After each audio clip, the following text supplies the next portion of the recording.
Welcome, everyone, to another edition of the Physicians Road podcast. I'm Dr. Eric Tate. Today, we're on the path of personal development, and I'm so happy to have a friend and colleague that I've known now for almost 24 years now, if we go back that far, back in college, Alyx Porter-Umphrey. She is interesting because she's done an early kind of philanthropic process and wants to share with us kind of why we as physicians and younger professionals don't have to wait until we're retired to let our passions in the philanthropic and the nonprofit space have to wait, and that we can do these things while we are still in the middle of practice and a thriving practice. And so I wanted to have Alyx on, one, to kind of talk about that, because it's very interesting. It's very rare that physicians in our age bracket set these types of what I like to call kind of capacity building institutions up early in our career. But secondly, to also allow her to promote what it is she's doing, because what she's doing is giving back to the house of medicine in a way that I think is very important and something that we want to support here at the Physicians Road. And so, Alyx, I mean, I've known you for a long time, but the people want to know kind of who you are, kind of your pathway. How did you come to medicine? And so can you kind of talk about where you grew up and kind of schooling and then college and then eventually the medical school and then into your professional life as well? Absolutely. Thank you so much for having me, Eric. I am an Arizona native, born and raised in Scottsdale, Arizona. And during high school, it became very clear to me that I was ready to my wings, do something different. And I applied to one place only, and that was Spelman College. That's where I wanted to go to college. And my dad said, "Oh, but you should probably have a backup plan just in case." And I said, "Oh, we don't have to worry about that. This is where I am going to school." And thankfully, I was awarded a presidential scholarship to Spelman College, which really starts the story of why philanthropy is so important to me. And so I was able, during my time at Spelman, to have all 4 years fully paid for, including room and board, which meant that I had no undergraduate debt by the time I started medical school. And my third year Spelman, I spent a year abroad at the University of Sussex in Brighton, England. And there were so many things that would come up, different things that I wanted to do. And people would say, "Well, if you want to be a doctor, you really can't do this, or you really shouldn't do that." And so that was step two in my attempt at changing sort of the narrative of what it takes to get into medical school and what good physicians may need. Because I felt that that year abroad, in addition to the time that I was in Atlanta at Spelman, really have shaped who I am. And ultimately, I went to Temple University School of Medicine in Philadelphia after I graduated from Spelman. And when I got there, I was shocked when sticker shock, I guess maybe is the word, when I recognized that, one, there was no way my parents were going to be able to help me pay for this. Number two, the only options when I had that first financial aid meeting were I could pay for medical school by joining the military. And if I did that, I would have to limit myself to a few specialties. And I understood that I have to pay back the military the time that they paid for my medical school. Another option was a primary care loan. And that then, before I even had taken a single class in medical school, would limit me to doing something like family medicine or internal medicine, which was not a problem. But I started to wonder, well, what else could I be? What else can I do? And when I was a child, before he took a career path, Ben Carson wrote a brilliant book. He was a gifted neurosurgeon, and he wrote The Gifted Hands. And my dad said, "Oh, you should read this." And that's when I started to think about neurosciences and that Black people can be interested in the brain and make a difference. And I thought, well, if I do this primary care loan, how am I ever going to be a neurosurgeon? How is that going to work out? And so ultimately, I found my way to the private loan table and realized this is the only way that I'm going to be able to give myself the freedom and the flexibility to explore what it is that I might be good at, what I want to do. But I also, at that moment, committed myself to severe indebtedness. And so by the time I finished medical school, I was over $200,000 in debt. I decided that I wanted to be a neurologist. Ultimately, unfortunately, I realized that neurosurgeons need a microscope to operate, and it made me motion sick, and there was no way that I was going to be able to get through those long cases. So I found myself interested in being a neurologist. And if I was going to do that, I wanted to go to the top neurology training program in the country. And at the time, that was in Rochester, Minnesota at the Mayo Clinic. And so I got there solely for my career and moved into a place, and the landlord said, "Oh, there's the neatest guy right on the end, and you guys should meet." And so my husband, who graduated from Howard University School of Medicine, he and I got married a couple of years later, and then together owed over $500,000 in debt.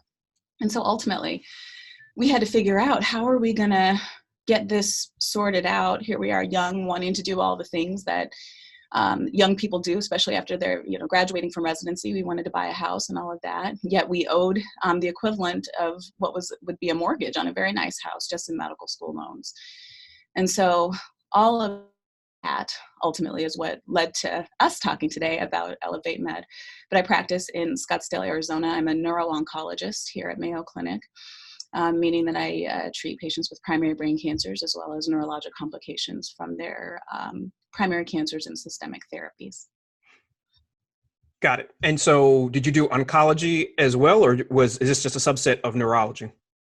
It's a subspecialty from neurology. And so I did neurology residency, neuro-oncology fellowship, and then have the board certifications in both. Great. Perfect. All right, cool. And so that's a great kind of pathway and leading us through. I know we want to get through everything, so I may circle back to your early upbringing at the end, depending on how much time we have.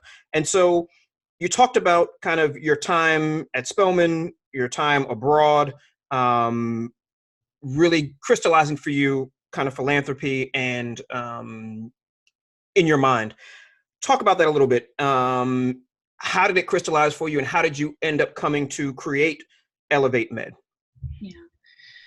When I was at Spelman, as I mentioned, I had a presidential scholarship. And so, and the only way or the way that scholarship was made possible was because of donors.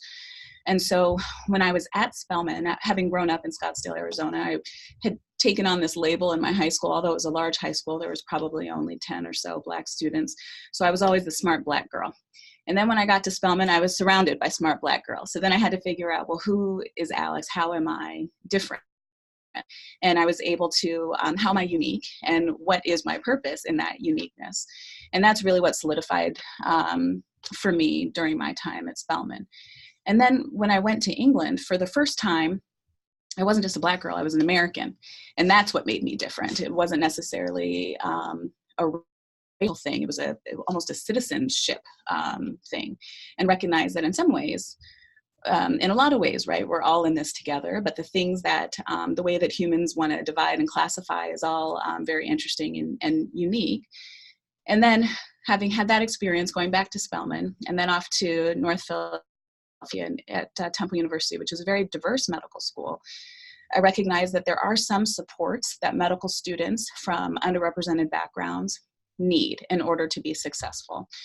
And unfortunately, what's happening in medicine that we're seeing, even in the time that you and I went to medical school, Eric, but even still moving forward, unfortunately, we're recognizing that 3/4 of medical students that are accepted now are coming from affluent families. And so there are so many financial barriers that when you start talking about students taking on additional indebtedness, in addition to what they're already having to struggle with, it really gave me a passion and a heart for doing something different about it. And, when I decided to go into neurology, somebody said, "Oh, well, you don't look like a neurologist." And I was like, well, hang on, let me grab my bow tie. Let me make it work out so that you can see that this is what I do. But they weren't wrong. And when I go, we had this Society for Neuro-oncology meeting a couple of weeks ago. I'm the most senior Black woman neuro-oncologist in the country. That means there's nobody before me. So those people weren't wrong to say that I didn't look like a neurologist or a neuro-oncologist. But my point is, in these spaces where there aren't many of us, we really do have to show up. And it's important that we're in positions of leadership so that students, trainees, people looking will notice and see themselves in places like where we are. And so all that to say, once my husband and I figured out we needed some help to figure out how to get out of this debt cycle. We had a wonderful financial planner who helped us get out of debt. We were disciplined, but we're able to get rid of that debt within 7, 8 years-ish. And then I felt like I needed to pay Spelman back for the money that they invested in the presidential scholarship. And so that was my first step into philanthropy, by creating an endowed scholarship at Spelman. That's in my name. I have an annual scholarship and an endowed scholarship there. And then once I realized that that was something that was doable at my age stage, ultimately that's what we started thinking about. Well, what can we do for medical students? How could we create the thing that we wish that we always had, which was money, mentorship, financial management education, because that was probably the most important thing that that we've had to learn along the way, and then leadership training, because physicians end up being leaders in whatever spaces we find ourselves in. Great. Perfect. And so Elevate MD, talk about it you talked about it kind of from a heart standpoint in terms of what brought you to creating it. So talk a little bit about, Elevate MeD, excuse me. Talk about programmatically kind of what it's currently doing and what's your long-term vision for it. Yeah. My goal is ultimately to see a physician workforce that looks like the populations that we serve. We know that there's severe underrepresentation of certain groups, not just in medicine in general, but particularly once you start getting into the specialties and specialty care. And we know that there are so many issues that ultimately lead to health disparities, but improving physician workforce diversity, improving cultural competencies amongst physicians, being able to have an understanding of our patients, where they're coming from. All of that is one aspect that ultimately can help improve health disparities. And so that's the big goal, is to see a physician workforce that looks like the population that we care for. The short-term goal and how we're trying to make that happen is to encourage young people of color to apply to medical school again. If you look at the numbers of Black men applying to medical school, there really hasn't been a change in the rate when you look at 1970 something compared to 2000 something. Yet we know there are so many more Black men that are in college now compared to 1970 something. So why aren't they choosing medicine? Why aren't many of us choosing medicine? And one of the issues is what I alluded to previously. It's the cost. It's the socioeconomic game that not only applying to medical school, but getting into and staying in medical school has become. And so our goal through Elevate MeD, and the M and the D are capitalized for a reason. We really do want to elevate physicians, and we want to create this sustainable cycle of support for physicians, for student physicians, so medical students, that includes the scholarships that will be re-upped each year as long as they remain within good academic standing. Mentorship, we believe very firmly that you can't be what you can't see. And so we want to be able to really liberate these students' minds to start to imagine themselves as those super subspecialists, if they so desire. And so I would have never thought about being a neurosurgeon had I not been exposed to the gifted hands and what kinds of work Ben Carson was doing. And so I really do think that showing students early on what's possible can only benefit all of us. And then third, as I mentioned, the financial management education. Our goal ultimately is for all of our scholars to one day become donors. And this is an important cycle in order for Elevate MeD to remain sustainable. And then finally, as I alluded to, the leadership training. When you start looking at healthcare leadership in the United States, that's another area of severe underrepresentation. And so again, if we have our leaders, the leaders of healthcare organizations that reflect the patient population, I think that we'll start to see some differences in some of those health disparities.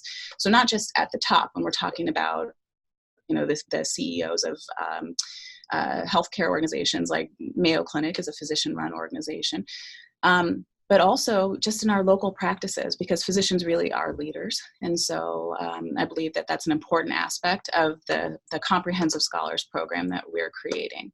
And so we just launched in May, and we'll be giving $100,000 worth of scholarships this spring. So spring 2020 to be applied to the 2020-2021 school year. Great.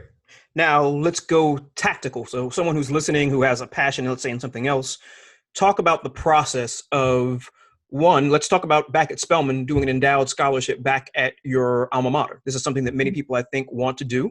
And can you talk about the general process of what that looks like? So someone can understand like kind of what that looks like. And then we'll go into setting up Elevate MeD as well. So let's start with an endowed scholarship back at an institution. What was that process? Yeah. So in order to start the endowed scholarship, you initially meet with their development office. And so each college or university has the development officer who can walk you through the different sorts of scholarships that can be started and how to do so. And so what I learned is that in order to have an endowed scholarship, there's a minimum requirement for that to be used. However, once you meet that number for that endowed scholarship, it sits in the endowment for a number of years until it matures, so to speak, and then the scholarship is made available. And so that was the long-term goal for me, that I wanted to have this endowed scholarship that will last in perpetuity as long as the school is there and functioning. So I started working on that. But in the meantime, I wanted a student to benefit from the dollars now. So then I created a second scholarship type, which is an annual scholarship. And that one you can really, at least the way that it's set up at Spelman, you can do for any amount of money. And so, and you have the opportunity to work with their development officers in order to establish the criteria. They may have some recommendations regarding what the typical GPA is for their scholarship recipients and that sort of thing. But whether I wanted the scholarship recipient to be someone who's 5'6" and a mid-length bob that lives from Scottsdale, Arizona, I could be that specific if I wanted. Mainly what I established for that criteria for both the annual scholarship and the endowed scholarship was that I wanted the person to be pre-med. Their major really wasn't important to me. I think that, as I mentioned before, wanting to change the narrative of medicine, I think young people get stuck in, oh, I have to be a biology major and that's the only way that I'm going to get to medical school.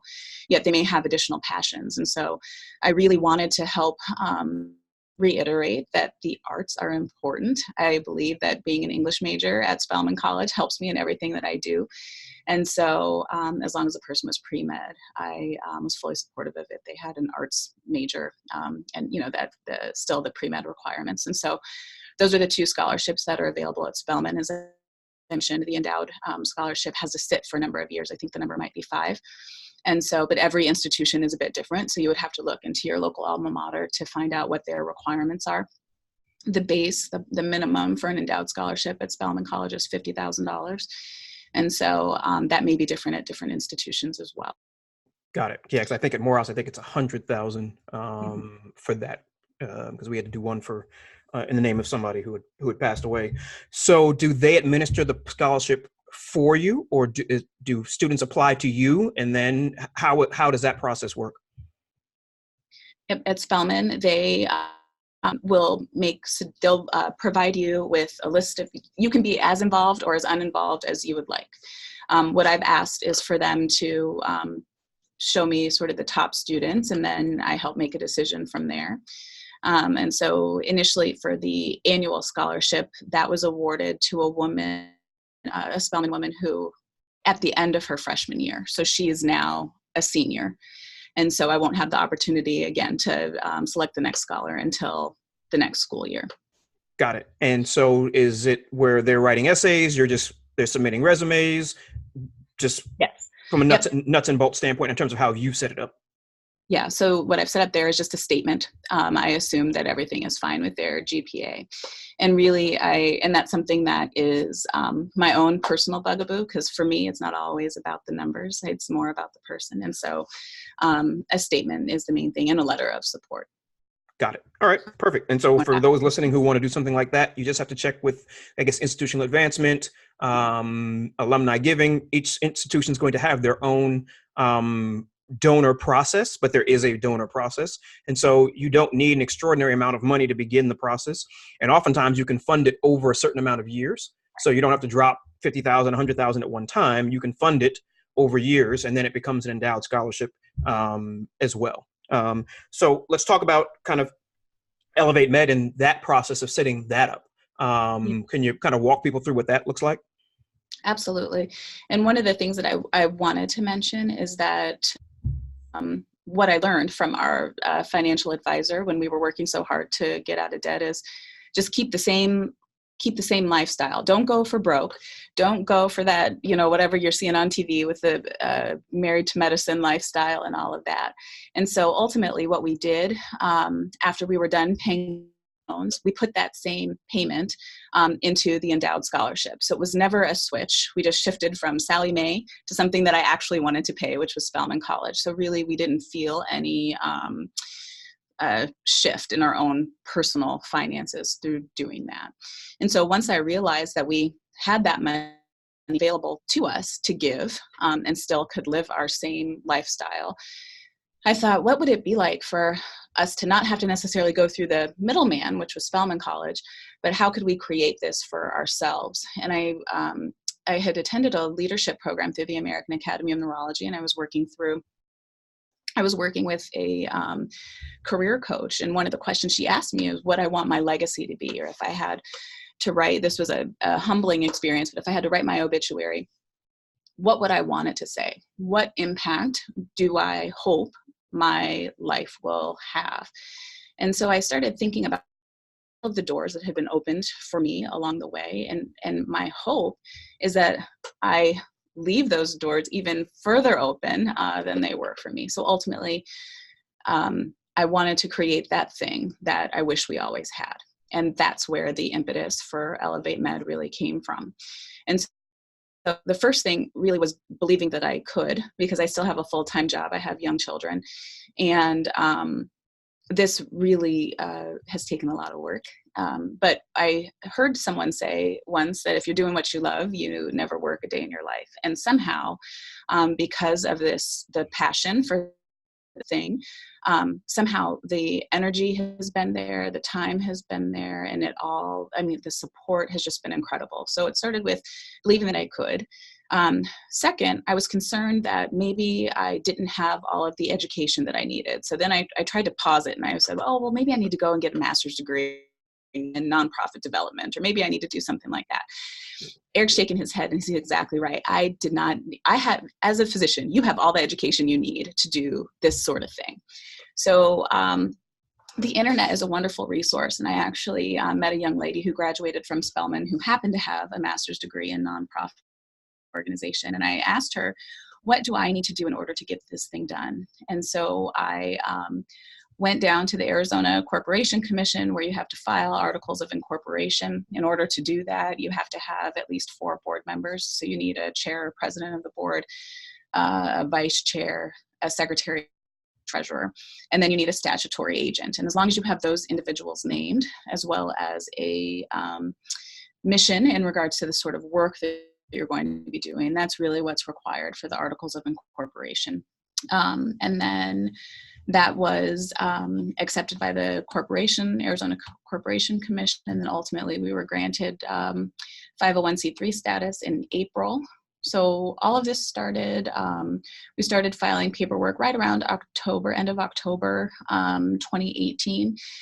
And then the 501c3 came through April 2019. We launched our website and online materials in May 2019, and then had our first launch event as a kickoff in Scottsdale, Arizona, September 21st, 2019. And so I'll tell you that I really invest in ourselves. And so for the things that I felt like we needed support in, I hired folks. So we have a fundraising consultant, and because I didn't know how to fundraise, I didn't know what I didn't know what kind of goals. I just knew that I had this big dream and I needed some people in my corner to help make it happen.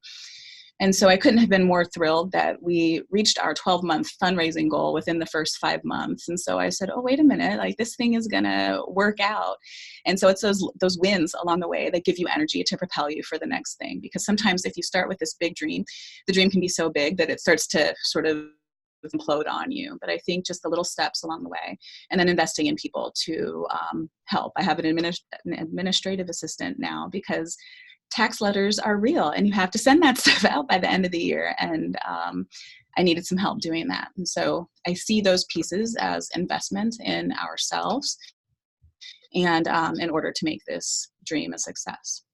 Perfect. And that's why I want to do the nuts and bolts thing, because if people don't know where to begin and where to start, and that it's just a process. And so there's some things I want to kind of make sure we highlight as we go back through. So the first thing you understood, the first thing you did was you had the belief, right? That's why we're kind of in the personal development silo in talking about this, right? Belief is number one. If you, with Napoleon Hill, Think and Grow Rich, that's all it is. It's the thought that you can do it, right? We as human beings are creators. And so we create the reality that we want. That's kind of the secret of this thing that most people don't necessarily realize. And then the next thing you did, it looked like, is you built a team. You understood that there were resources that were available to you. You understood that the money that you were going to spend was going to be building an infrastructure. And so that you didn't need to do it necessarily all yourself. You couldn't do it all yourself because, one, you're a busy physician, you're a wife, you're a mother, you've got all these other things that you're into. So the one thing that's beautiful about being in the profession that we have is we have capital. We can use the capital to help us kind of leverage the things that we want to do. And then you just went through the state-specific process. Now, can you talk a little bit about getting the 501c3? Because isn't that a federal designation? Yes. So then after we had our incorporation accepted, then we had a separate application that another person in the team that I hadn't mentioned is our tax accountant. So having a tax accountant that specializes in nonprofits has been very helpful. And so then she was the one who filed all of the federal paperwork to then be able to get our 501c3 status designated. Perfect. And so the thing that many people realize is you have to get an accountant, but the extra step that you took, two extra steps that you took that I think are going to make a huge difference for you is, one, the fundraising consultant. Can you talk a little bit about that? Who that person, you don't have to give their name, I'm not a commercial, but who that person is, how did you go about finding them, and what have they been able to do for you? Yeah. So I'll say her name is Tiffany Williams, and her company is called TJM Consulting. And she was brought to my attention by the young woman that I referred to before, the Spelman woman. Her name is Gabrielle Gant. She connected me with Tiffany Williams. And so I think that was one of, if not the best contact that has really helped everything with Elevate Med in terms of our strategic planning and our fundraising plan. She's who's helped that take shape. And I knew that she was the right person for us when I called a couple of the references that she listed, and the people were just so enthusiastic. And when Tiffany and I finally got on the phone, she had been working on a campaign for the African American History Museum in DC. And so I thought, well, this has got to work, and this has got to be the right person. So I think that there are finding someone who not just is skilled at what they do, but also believes in your mission too. And I think that's where she and I also connected, because we've talked about how critical it is at times when you're at your most vulnerable, when you're sick, or if she had recently had a loved one with a serious illness who really didn't receive the care that she had hoped. And so I think to have that personal alignment with our mission is what we were really what we connected on. And so ultimately that was how she and I came together. But looking for people in that space, Adrienne Lance Lucas is another one. She does a lot of work with HBCUs and with Spelman and Morehouse in particular. And so those are two wonderful fundraising consultants that I think if anybody is interested, it would be a place to start. Okay, great. And then you just said you just brought on an administrative assistant. So talk about that process as well, because now you're bringing in staff and consultants. Talk about, because you're essentially an employed physician, correct? That's right. And so how has been the process of bringing on staff into something that you weren't necessarily trained on how to do? Yeah. So Gabrielle also connected me with a branding person. And so the branding person also handles all of the social media, website. She's our kind of internal IT. So now our team is myself, my husband. We have a board of directors, which is a national board of directors. They're from all over the country. And then we have an administrative assistant who's helping with all of the databases and tax, as I mentioned, all the tax letters and all of that. We have the tax accountant, and then we have the web the person, and then the financial consultant, and so the fundraising consultant. And within our board of directors, we have a CPA who is our treasurer, and so that person as well with the tax accountant, just to make sure that everything is fine. And so I think that we just recently have gotten to the point where I'm not personally, where the foundation is funding itself, where I'm not personally having to pay each individual person. And that's something that has shifted just in the last couple of months, where the foundation has raised enough money that we become sustainable in that way. But of course, in order to grow and in order to be able to take on more scholars, we have to continue to fundraise aggressively.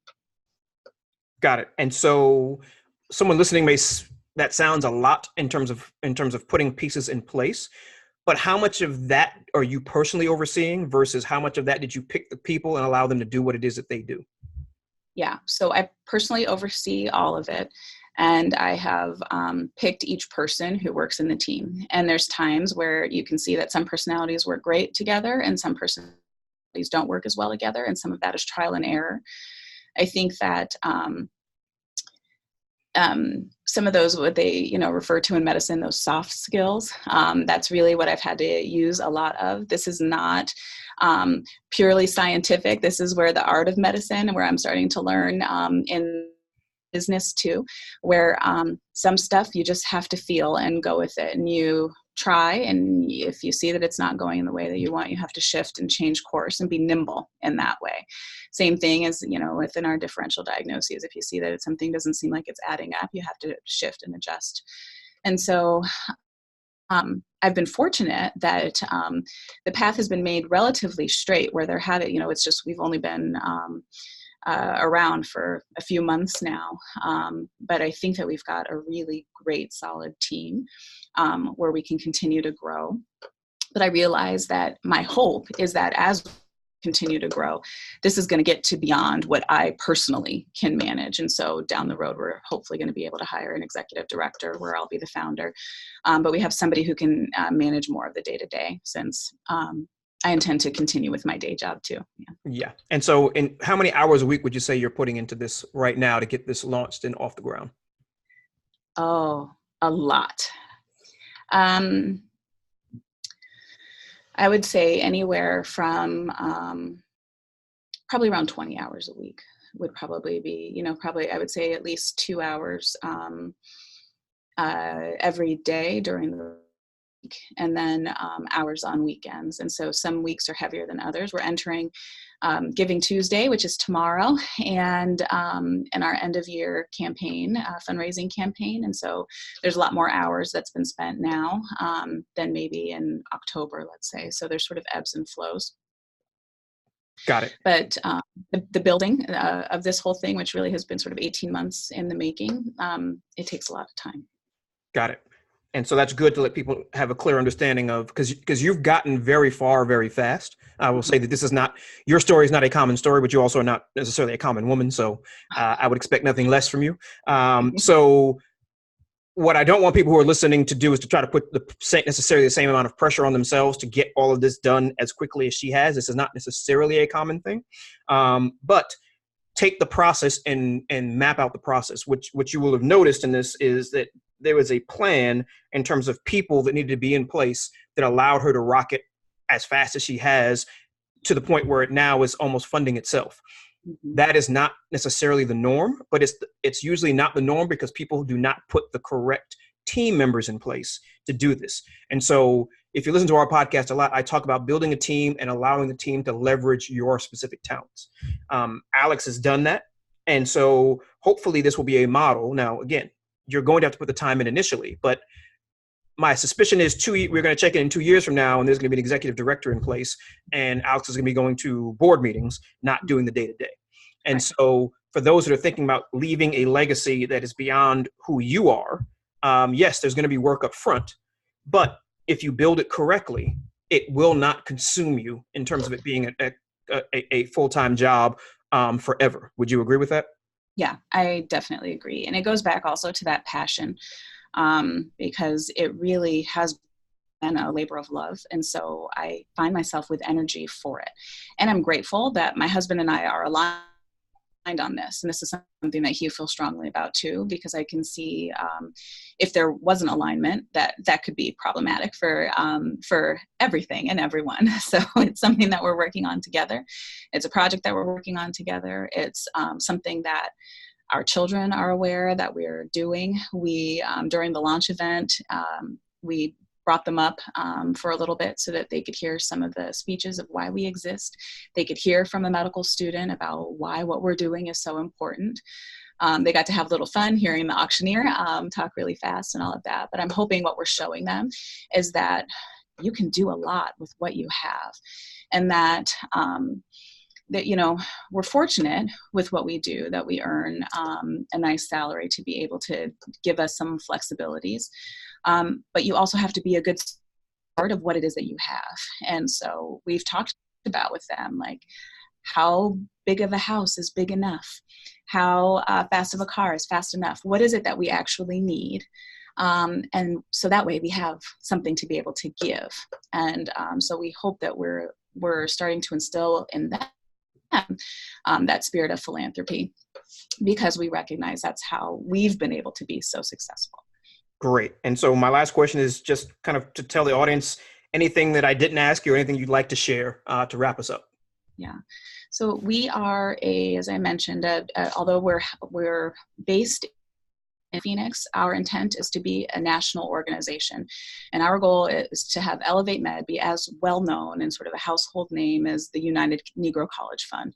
But what we're looking to do is support students who are underrepresented in medicine. And so specifically that's Black or African American, Latino, Native American.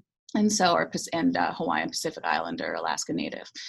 And so ultimately, in order to be able to really focus in on that group, it was also important that we have a board that represents that group of people. And so I'm really proud that our board members span the country and are from the backgrounds that I just described, and around our same age. And so I think that there's this idea that in order to be a philanthropist, in order to sit on a board, that you have to be a particular age and a particular demographic. And the truth is that in our 40s, with our skin tones, we have the capacity to make a significant difference in the future of medicine. And so I hope that everybody who is listening or watching really feels that sense of purpose too, because we know better probably than anybody else how significant this issue is. And if we really want to make a change in medicine, I think starting with the young people and really supporting them and nurturing them to make sure that we continue to attract bright young students to go into medicine, but also help them specialize and see themselves in places that they may not have seen themselves. Obviously, I hope that that's something that resonates. And so you have the opportunity to give. Giving Tuesday is tomorrow, and you can find our information on our websites or on our social media. We have all of them. So please do get involved. And there's a way on the website if you're interested in learning more or becoming a mentor or even being on our advisory board. We would love to have your involvement. So I'm so grateful, Eric, for the opportunity today. So thank you. Oh, absolutely. So, but I need you to go ahead and give the website and all the information so people can contact you. Now, I'll put it on the show notes, but go ahead because it's an mostly audio medium. So people are going to listen to it and potentially write it down. So speak clearly and slowly. Website and best ways for people to be able to contact Elevate Med. Yep. So it's www.elevatemed.org is our website. And then on Facebook, we're Elevate Med. The Twitter and Instagram are at Elevate Med Inc. INC. And so you can find us all of those ways. And tomorrow, since it's Giving Tuesday, Facebook is matching the first $7 million in donations. And so if you donate through our Facebook page, we'll have the opportunity for your donation to be matched. All right. So I'll send that. Well, this won't air by that time, but I will send it out through our Facebook group to people as a place that they can donate as well. So anything else you want to tell the people? Otherwise, we're going to wrap up. Yeah, we're going to be announcing the 10 schools that we'll be partnering with in the first quarter, and then selecting the students in second quarter. And so our $100,000 will go to 10 deserving students this spring, and then we'll continue to grow from there. So yeah, so it's really exciting. I'm grateful, as you mentioned, this has happened very quickly, but thankfully our mission and vision has resonated with others, and it's been incredible just to see, hear, and feel their support. No, absolutely. We'll definitely have you back on another time to kind of to follow your growth and to promote you as well. And so go ahead and give everybody the website again. www.elevatemed.org. Okay, so I want to thank Alyx Porter-Umphrey from Elevate Med for coming on the Physicians Road podcast. Please you can go to our website, thephysiciansroad.com, for other episodes and other resources. We'll have all of her contact information for Elevate Med on the show notes page for this particular episode. You can also check out our Facebook group, where we have much more in-depth conversations around topics such as these. And it's just on Facebook, just put in the Physicians Road and it will pop up. Just answer the questions and we'll add you in from there. And so thanks again, Alyx. Appreciate you having you on. Yeah, thank you so much, Eric.